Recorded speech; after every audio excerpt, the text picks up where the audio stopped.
So with Pokemon Go, we've obviously added max battles in. We already have raids, and now you're kind of begging the question of, what do I even use my Stardust for? Do I use it for specific Pokemon only? Do I try and go and max battle everything? Do I try and get the Dynamax up, the Gigamaxes? Do I go and just do Shadows only? And it will always depend on level. I would say getting a good basis across the board is lovely.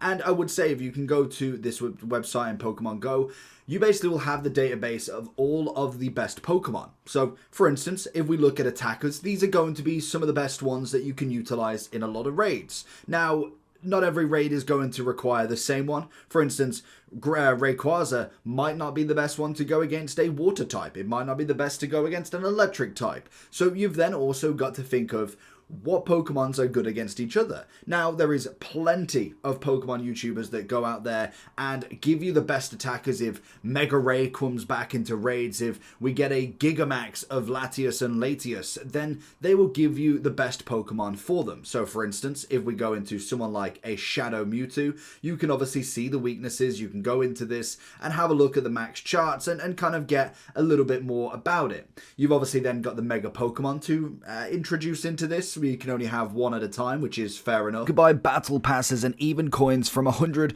all the way up to 58,000.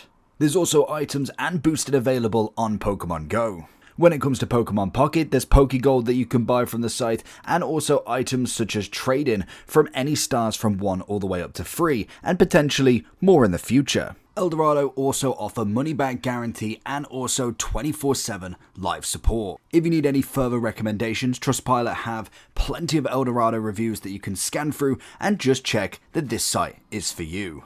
And before you check out, make sure that you use the code POKEJT before you check out for 5% off your orders. But then you have the catch rates, all of that jazz, and as you go forward you can kind of see a little bit more. So it is very, very in-depth when it comes to it. So that is also a massive thing that you can look at specifically on this. You can also see then the move sets, and also then I believe it's the stars that should have the ability that you need to use an elite TM. There could be legacy moves out there that only come around once in a while. Sometimes you get them on events, sometimes they just don't come back out again. You might have a legacy move and it's taken years to come back around. So looking through them and seeing what you can kind of go with is fantastic. You've got at the top here the counters. This is going to be the best Pokemon to battle against Mewtwo. So this is going to be what I want to actually evolve, what I want to actually level up when it comes to battling a certain amount of Mewtwo going in. And if you've got a team that carries, you might not have to venture into this massively. And I'm not saying that you need to go and get 5 to 10 Shadow Tyrannitars and level 50 them. It is just, that is what you want to be looking to catch. Now, Shadow Pokemon are always an interesting one, and I believe as you get to a topper sort of level, what you kind of realize is legendaries are absolute key. Not always, but mostly key. Shadow Pokemon is kind of that next step up, especially if you can get some of the big ones here. You'll find Shadow Pokemon normally have that kind of floor level that they are just better than their counterparts. So for instance, you see the Shadow Tyranitar here at number 3. You've got the normal one at a 9. Now granted, you've got Mega Pokemon ahead of it, so realistically you've obviously got the Dawn Wings Necrozma. That's going to be one of the bigger ones that you can get. Then obviously you've got a Mega Tyranitar. If we choose him to be the 1, we could have Mega Ty straight there. We could have a Dawn Wings, which realistically you probably only got 1 or 2 of a decent level and kind of maxed up, because realistically you didn't do hundreds upon hundreds of raids to get that done. If you have, really you're not looking at this. But then from there you might have a couple of Shadow Tyrannitars. That's going to be your next step into be able to kind of build your team up more, because after that Lunala's going to be a big one. Then it'd be obviously T-Taran himself. If you've not got the T-Tars, you then go further down. You look at Hydrogen. You look at maybe a little bit of Darkrai in there. You just keep going down the list and you try and better yourselves every single time. That is personally what I do per raid. What I try and do is have a set amount of Stardust set aside. I've got at the moment about 13.5 million. I try and keep it around that sort of 10 million mark, because then if anything does come out and I'm like, I need that to be maxed instantly, I've got that ability, and I know it's a way over the category, but it's just to have a nice balanced number as well. So I would then be looking, say for instance, at the moment, we are looking at the Zacian. They are the first ones that are out at the moment. So we are looking at the Crown Sword Zacian to go against. So I'm thinking, okay, that's one of the ones that's out right now. If it was like a week in advance, or if we get the September numbers so we know what's coming in Megas, I will then potentially have a look at each week and see what I've got going on. So for instance, if I was looking at kind of my Zacian team here, I've got a Primal Groudon. Beautiful, I can get that out there. If I don't want to utilize a Mega and what I want to do instead is get the extra XL or extra candy for Zacian, I will obviously go and Mega the evolution of what Zacian is. So for instance, something like I think it's a fighting? No, of course it's not. A fairy or steel. I thought steel, but I don't know, I had something that was fighting in my head. But in terms of that, I will be looking at going and Megaing a fairy or a steel to be able to go and get that extra candy. So already I've lost my Mega slot there, so that's absolutely fine. So Primal Groudon potentially can't be used either, in fact, because it's either a Primal or a Mega. So again, I've lost out on that. So the first two are completely gone. My Shadow Heatran isn't great. It's a harder one to try and get to. Obviously, I haven't got much of that, so he would be maxed out there. So then I go further down. Shadow Chandelure, if I've got one of them, I've probably only got one because I wouldn't necessarily go too crazy on him. I'd then be looking at maybe one or two of him, and then I'd be looking at obviously Reshiram. That's going to be one of my more bigger ones. I believe I've got two at 98 and 100%, so that's absolutely fine. I will make sure that I've got them to a certain level. Because I'm not necessarily doing a crazy amount of raids, I know at the moment I've got one that's in the XL category going up to the level 50. I think he's a couple of levels away, whereas then another one I know is not in an XL. 98 I predominantly would keep at level 40 because I'm not going to give the 200, 300 XL candy to get a 98 up there. I have two Rayquaza that are 100%. I will definitely put the XLs into that. He's a big Pokemon that goes into it. I can have a normal Ray and a Mega Ray, and then more than likely follow a Shadow at some point. So they're going to be well worth it. Heatran, again, like I said with the Shadow, I don't necessarily have a crazy amount. I'm not going to bother with that. My Apex Shadow Ho-Oh is there, but it's kind of standard. I didn't manage to get a decent Blatchflon, I don't pronounce it, the Ultra Beast. I didn't get a great one of that. I obviously have a few of these Shadows, which are pretty good, and Chandelure. Now, if I'm looking at this from a top perspective, I want to try and get up as high as possible. What you could do, and with a team especially, if you're going against a Zacian, you're not going to do it on your own. I could just go with a team of Chandelure. We had a Litwick Community Day, which was fantastic, so I've already got a lot of candy for it. I've got a lot of Pokemon that's in a decent level. I could just throw in at level 40s quite comfortably. So it's not necessarily always having to be the best. Use what you've got. Now, I do think that's a standard way of looking at what to power up. Obviously, you can go into the best attackers in the game, and I could just go with them. Mewtwo. Any sort of Mega is always fantastic. Shadow of the top, either pseudo-legendaries or basically anybody in the legendary category as well. Then a few of the high hitters, obviously Rhyperior is going to be a big one in there. Garchomp is massive. Chandelure is a big one. You've obviously then got the mythicals and the legendaries that you can throw in. Actually, I don't even know if Shadow mythicals exist at this point. They will be incredible. A Shadow Celebi, beautiful. But then you have your standards. You obviously have now your kind of normal legendaries coming into it as well, and also ones that require a certain level. So for instance, with the Crown Shield Zamazenta, then obviously you're looking at kind of like your Dawnwing Necrozma and the other version, and yeah, Duskmane. They are going to be ones that have combined into something. They're almost like a Mega, but they're going to cost quite a lot to get up there. They're going to be what I'm looking at in terms of a general overall aspect.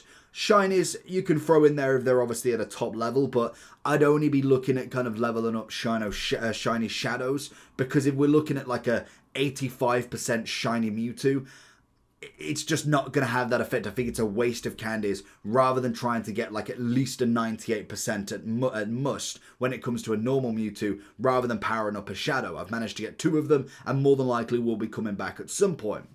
You then got to look at defense. I think as you've got a solid base of attackers, defense is not a bad way to go. Some of the best too, especially if you are looking now at your Dynamaxes. Blissey is incredible. But let alone that, just keeping a gym defense to be able to get you some more coins. More annoying Pokemon are going to be well worth it. Your Snorlaxes, your Rhyperiors, your Slackings, your Ursaluna.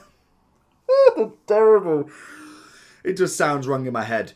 But in terms of the kind of big Pokemon, hard ones to get out there, your Melmetals, your obvious Steelixes, then into your Laprases, they're great to throw in the defense. Now, I'm not saying go and level 50 every single one of these, but having a decent base of defense is going to be fantastic. We know how annoying Slacking can be, how annoying Snorlax can be. Set yourself up in the right way. You want to keep yourself in a very good defense because we know gym attacks are not necessarily the hardest thing in the world, but they take time. You want to give them as much time to be able to kind of keep in there than humanly possible. And especially when they go 7 versus 1, your Snorlax isn't going to last every time. But if it takes them 5-10 minutes to be able to get him out, that's going to be the big thing that you want to have in there. So I would suggest having a little go at these. There's a few as you go further down, especially if you want to try with some of these in lucky Pokemon. Again, would be fantastic. If you have a Snorlax day, for instance, and you've managed to get 100 Snorlaxes and your friend has as well, trade between them. Get a lucky Snorlax to level up a little bit cheaper. It's a great way to do it. Blissey's going to be another fantastic one, rather than having to waste a max amount of Stardust. Whereas if you can get a Snorlax at least a 94, 95, even if you do get the Hundo, if you can get that in lucky, it decreases how much Stardust you can use, and it just makes life a lot easier for something that's just going to be on a gym defense. So it is well worth having a look.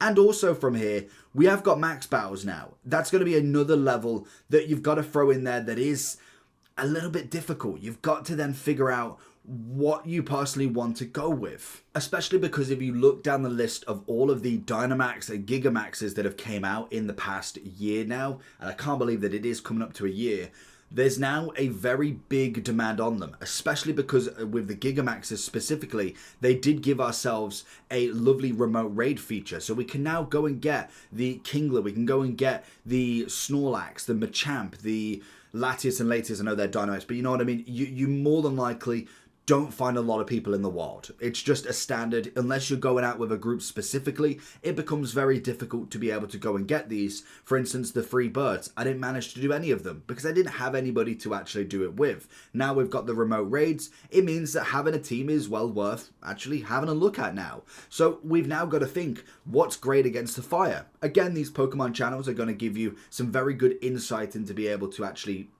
deal with them and actually battle against them in the right way, because we've seen a lot now where, for instance, if we are going up against, for instance, a Moltres, if it's a high hitter, say it's a very difficult one, you need at least 4 people in it, a great combination now is having Blissey in there and then being able to regenerate a bit of health, swapping over for the actual battles into, for instance, a kind of water type if we're going against a Moltres, and yeah, you kind of as you normally would if you're going against a Raikou in a raid battle.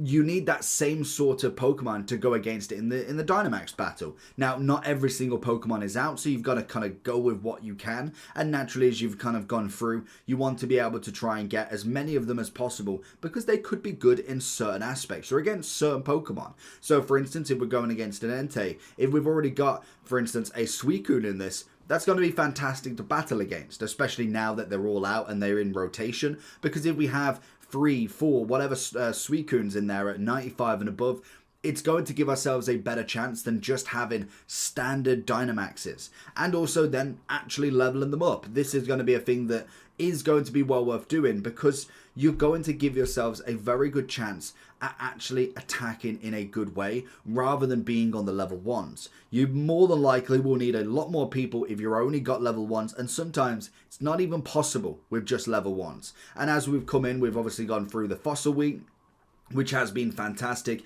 and we are now into kind of the just the standard Pokemon. There's not necessarily anything too crazy out at the moment, but getting your team together, getting it sorted with the levels is going to be well worth doing. Putting a Pokemon in the max battles to be able to get some more stops, to be able to get some more candy from it, is going to be very important, especially when you are going against legendaries if you don't have the crazy amount for. As you can see, we've got quite a few Gigamaxes that have been confirmed and have come out in this time, as well as then some of the Dynamaxes that have followed. So it is always interesting to see a lot of these come in. And obviously the main starters, unfortunately, weren't in the remote raids, but obviously then the Butterfree, the Machamp was, Gengar, I believe, was just before, Kingler, I think, was in there, Lapras was in there, Snorlax wasn't, and then I think the 3 other starters were in there, I want to say, but you had the Pokemon Go finales and kind of Go Fest around them sort of ones. So we did manage to get a few of them already, and Toxtricity was there as well. Managed to go in person for that one. So having them is going to be another big thing as well. Trying to get a decent one of them, and they can be shiny if you are in a shiny collector's sort of mood. You can obviously do as many of them as possible to be able to get that shiny, but you do need the Stardust in there, the Max Particles in there as well, which we are now going into the Go finale with Eternatus. So that's always going to be an interesting play. But being able to kind of go and pick one of these up, or at least two of these up, and then having that attack of Charizard go against any of the grass types. If we're going against Venusaur, we have 2 Gigamax Charizards, or even a Dynamax Charizard if you're not quite got there yet. And then, for instance, if you want the Blissey partner to be able to go with the healing, that's always a possibility that you can do. And it works relatively well. Now, obviously, with the Dynamax and Gigamax, it's very important to have a specific sort of partnership with the 4 players, but that will kind of come as you kind of level up. You go with either friends that can do it, or you will find a lot more people will have a solid more team now we're a year into it. So really what it kind of comes down to is kind of splitting your Stardust in the right way, making sure that your Gigamax and your Dynamaxes, even though they don't technically take Stardust, they take Candy, you want to make sure that you have got them pretty set up if you are looking to advance down that Gigamax road, especially as we get into the harder hitters as well. But then when it comes to normal Pokemon, depending on what you want, gym defenses, raids, if you want to go against shadow raids as well, they're even more tougher. You've got to get the right types in. What I would suggest is most definitely looking by attack type and potentially go and start with one of each. Go with the best one that you've got. If I go into normal and I've got a Regigigas that's of a decent level, I will go and do that. If then I'm thinking, okay, my Regigigas, it's only like 50-60%, it might even be a cheeky 80. Okay, we'll go down. My Crown Sword Zacian is a hundo. Beautiful. Start with that. Okay, I ran out of candies. Maybe then I look at the other types, but then I could go down one more, and you've just got to keep going down. That's going to be the best point about it. Then I'd go into my poison. Maybe not necessarily the biggest one. I would start with kind of your main attributes. I'd be looking at Dragon. I'd be looking at Dark. Some of the big types with a big Pokemon in there. If you're obviously looking, for instance, at a Shadow Salamence, if you're looking at a Shadow Palkia, or even just going down to the first normal that you can find, and going with a Ray or even a Haxorus. That's going to be a great point to start with, and you just build from that. If you've got a great amount of Stardust and some solid Pokemon that you've not leveled up yet, then look what battles are coming up. Go with what's coming out in that month and just slowly build them up that way. It's a great way to progress, and I think at the moment, with 2025 underway, it's been a pretty decent one for raids. I know they limited the remote raids out there, but there's loads that you can do in person, and with the right team, you should be able to defeat it with less and less people in the party, which will be phenomenal. So hopefully this helped. Let me know if you are working on anything so far, and we'll kind of see where Eternatus takes us, because he looks pretty crazy.